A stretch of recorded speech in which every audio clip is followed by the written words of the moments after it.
Three, two, one. When did religion start entering this picture? Religion and how I learned about Islam through just hangout sessions with some of the guys that I developed a relationship, during freshman year, sophomore year. The gentleman that came in, he was a freshman, kind of joined our group, right? Lo and behold, we start talking about religion, and he comes from the Islamic perspective, right? And then we start talking, wait a minute, you believe in that? Okay, hold on, let me find out a little bit more. I was a little bit more curious about it than anybody else. I mean, all the people were, and they respected it, but I think I took it a step further where, the questions that I had and I was asking priests, and I'm asking you're answering them pretty clearly, and it makes sense, and it applies to my logical thinking. You're 19 years old and you seem to have more knowledge than the priest did. Like, that's pretty cool. Like, wow, I can get down with that. So, he was talking about, let's say when we talked about the concept of God, right? And we all brought in our concept of, yeah, God, he's everywhere. Yeah, it's cool. Higher being, some people were like, he's the supreme power or whatever. Maybe they didn't have a formal religion that they followed, because you're in a room full of Hispanics, African Americans. So there's different denominations, different religious backgrounds and stuff. So we all didn't really say, yeah, we're all Catholic and here we go. But we all had our belief. And he comes in, Muslim, and talks about God as like, well, we believe that God is one and he's the only one worthy of worship. I'm like, wait, what? Like, you don't believe that he's 3 in 1, that he's 2 in 1 or nothing like that? Nope. We just believe that he's one. That's it. Like, wow, that's kind of what I was told, but not practiced. And he's like, no, we practice that. Okay. So then you throw like a curveball at him. Okay, wait a minute. But what about Jesus? Tell me about Jesus. Like, Jesus was just a man? Wait a minute. Hold on. You can't say that. He's divine, right? No, he's just a man. He's a messenger and a prophet of God. Came here with the message, worship God alone. That's simple. I can hear that. I can apply with it. Okay, here's the next one. Like, wait a minute. What about Mary? Mary's the mother of God, mother of Jesus. And that circular reference, it's confusing. How are you going to solve that one? No, Mary is just a woman, mother of Jesus, no relation to God. Both of them created by God. And then he'll tell us a story about of Jesus and in the Quran, and very similar to the Bible, little slight differences. But I was connecting with that. And I was like, wow, that makes sense. And, the conversation got a little, as over time, we continued talking about religion in those settings and stuff. And obviously other fun conversations and topics came about, like jinns and the day of judgment type of thing. But nonetheless, the conversations about the theology, the monotheism, was in line with what I've always felt in my heart. And I had conflicts with in growing up as a Catholic. And now you have a 19-year-old Muslim who's in college who's telling me about this, and I'm like, I resonate with that. I want to know more. And that's when I asked him for a Quran to start reading and learning a little bit more about it. So the core concept of Islam that many fail to realize is just the oneness of God, that God is the most supreme, the infinite in all ways. That's really the core concept of Islam, and that's what resonated with you beyond everything else, first and foremost. Right. It's just the oneness of God. Very cool. And then what happened next once you started? So I was very attracted to the faith, to Islam, and I asked him for a Quran. So he gave me a copy of the Quran, the translation in English, and I started reading it. I read it, as much as I could. Obviously, you're in college, there's distractions, you got school, parties, and all that stuff. And I'm still part of that environment, right? Because I'm still Hispanic. I was part of the fraternity. So, you could think how that is. You can imagine how that is. And, but I would read as much as I could, but I was starting to get freaked out, believe it or not. I would read things, I'm like, whoa, that's intense, and I don't know if I'm ready for that. And so I actually kind of put a pause on wanting to learn so much more about Islam. I respected it, and I came to the conclusion that if I ever become religious when I'm older and I stop having fun, then I would love to be a Muslim, because it's just in line with what I had always believed in. And do you remember what it was that turned you kind of off, or what you felt was intense? There was a lot of rules. I mean, there was a lot of like don'ts, and as a kid in college, thinking, I was a bird that was let out of its cage, right? And when I got to college, you're like, well, now I'm here on campus living by myself. I'm part of a frat. the world's mine. And now you learn about Islam, and you're like, well, you can't do that. You can't drink. You can't have sexual relationships. You can't, do this and do that, right? There's a whole bunch of don'ts. And that's what I was like, well, you know what? That's cool. I accept that, right? Because every religion has their do's and their don'ts. But I'm not ready for that. I mean, I'm a kid. I just got here, and I wanna hang out. I wanna do all this, and I don't know if I'm willing to, lower my gaze and stuff like that. And I don't know if I'm ready for that. So I was like, but when I'm older, I'm settled down, and I'm not really living this lifestyle anymore, I could see myself being a Muslim. So I kind of put it on the back burner for a little bit, but I always respected it. I always believed that, yeah, this was the true religion. We're talking about comparing theology to theology. This was the monotheistic religion that I was always looking for. But you're in college, you're having that college lifestyle, and I was like, you know what, I'm not ready for it. So, so I put it on the back burner for a little bit. And how long was it on the back burner for? And what made it become a priority? So there was a lot of things in the Quran, the concept of heaven and hell, and the people who will be rewarded with heaven, the people who will be sent to hell and stuff like that. So I was like, you know what, yeah, it's cool, man. So I met him in fall '99, spring 2000, because he actually was pledging with me in the fraternity in spring 2000. So we had a great relationship. Fall 2000, spring 2001, we were on this path. I had an internship that summer where I was reading a lot of Quran, and fall of 2001, we came back to school, and I had just gone through a summer of as a counselor, meeting other hijabis, kind of like learning a little bit more about Islam through them too, really appreciating that experience, and now it's hearing about Islam through other people's perspectives, like high school hijabis, which I've never met before, and I'm like, oh, that's pretty cool. So they just reinforced what I was being taught by the other gentleman, the other brother.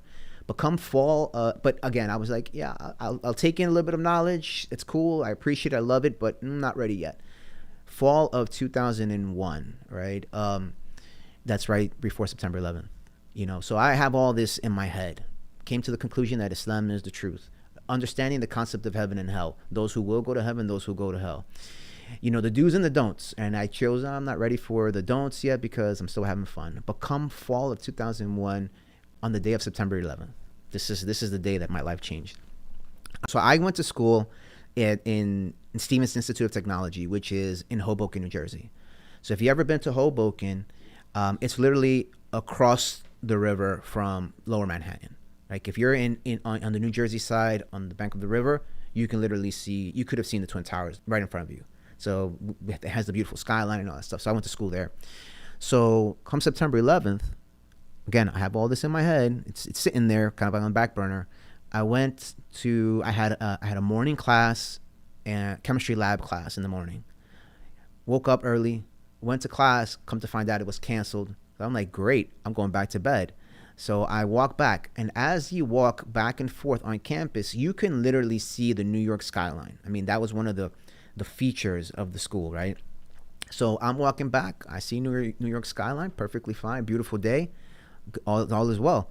Walk into my bedroom, my dorm room, and all of a sudden I get a call from my friend, and she's on the phone saying, "Turn on the news. The Twin Towers are on fire." I'm like, "Wait, this for real just happened?" Like I just literally just saw them. I mean, everything was cool. There was no action going on. He's like, "Yeah, turn it on." So I turn it on. Lo and behold, you see the building, smoke coming out of it, and I'm like, "Wow, what is going on?" And at that time, there wasn't really an announcement like this thing happened, who it was or whatever. It was just like, oh my God, this just happened. And I ran downstairs to my friend's bedroom. His name is Ahmer. He was the one who was giving me dawah all this time indirectly. I knock on his door, and I'm like, the Twin Towers are on fire. And he's like, what? Gets up, and he gets dressed. He's like, man, let's go out and check it out.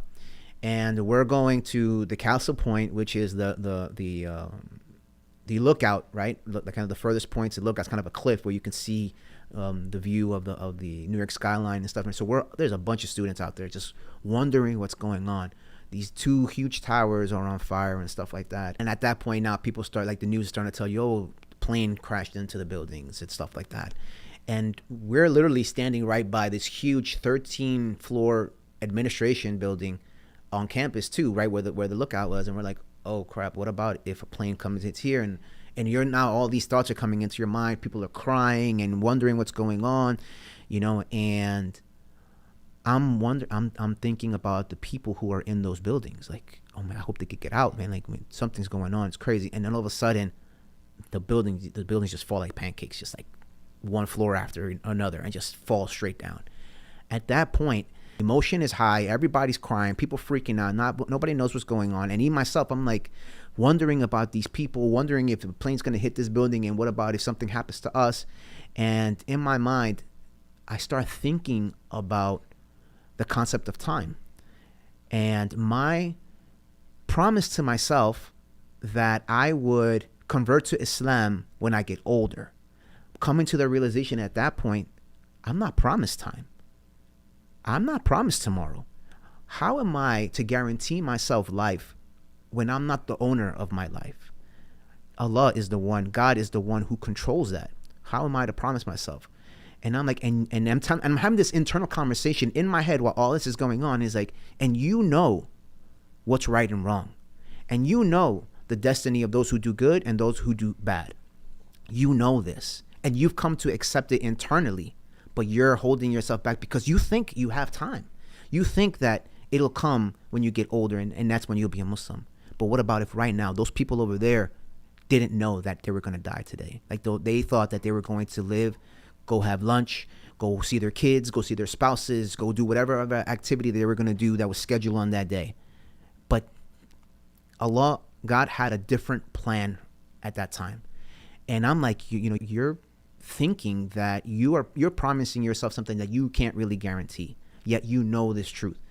And I'm having these emotions in my head, and I'm like, man, I hope that this doesn't happen, because I don't want to die in that state. I don't want to die right now. I mean, like, this death is across the river right now, and me come over here, and like, I don't want to die like that. At that point, my friend, he taps me on my shoulder, and he's like, look, man, this is too much for me. I'm gonna go to my room and pray. Right? I mean, he's having this religious epiphany too. I mean, I don't even know what's going on through his mind, because he wasn't like a hardcore Muslim, right? He wasn't practicing Islam, like, making his prayers. He was with us. I mean, he was goofing off, doing stuff that he wasn't supposed to do. Now, as a Muslim, Amr wasn't the ideal Muslim, but you know what? He was the one that was put in my path, right? And he's like, at that moment, he's like, man, I'm gonna go pray. And something inside of me, I don't know what it was. I mean, I'm looking at my watch. It seems like the seconds on the clock were ticking slow. And I'm like, man, I'm going to go with you, bro. I'm going with you. And I don't know if my decision was hasty, or my decision was I knew, like, yo, I want to convert to Islam, or it was like, I'm just scared right now and I just need to find some type of comfort, and I just want to be with you. Like, I don't want to be here. So I went to his room. We went to his room, and he's going to pray. And at that moment, I'm like, I told myself, I want to be a Muslim. And I told him, and he was like, all right, this is how you come to Islam. You say Shahada. And so I took the declaration of faith, repeated the words that he said. I bear witness there's nothing worthy of worship except God, Allah, and I bear witness that Muhammad is his messenger. Boom, done. He's like, all right, let's make wudu. So he told me how to make ablution, wudu, how to purify myself, and I made my prayer first time with him after that. From that point on, I never looked back. I said, all right, I'm going to be a Muslim. And from that point on, that day, right after the buildings collapsed, I converted to Islam. And from that point on, alhamdulillah, I've been a Muslim since. Wow. Yeah. How did you feel when you were praying? I felt like the happiest I can ever be. Like, I felt like I was complete. I felt like I was on a cloud, at peace. Even though I didn't know what the hell we were doing. I was like, I'm just following this guy. But I felt I needed that in this situation that we're in this tense environment that we were in at that time. I needed that to find peace and to be calm. And man, I remember praying with him and kind of putting my forehead on the floor, feeling really emotional. Again, I don't know what I'm saying, what I'm doing. I have no idea, but you felt like you finally found your way, basically, right? And I felt like I was on cloud 9, man. That's kind of, it was pure happiness, but at the same time knowing that as soon as I went outside, it was gonna be some challenges as well, Exactly that. And some people may look at your story and say, "Oh well, he was just trying to find comfort in a moment of crisis," but the reality is that this comfort was now what was the crisis, Right. right? How did you stick to being Muslim after you learned why those twin towers So fell? there was several weeks, maybe even months of negative portrayal of Islam, right? Everybody started attacking Muslims and Islam and trying to, paint Islam in a certain picture. I mean, I'm not the type of person who really likes to watch the news. I don't really like. I think it affects me, and I'm like, I don't really want to. My world is my house, and I'm like, I'm cool with that.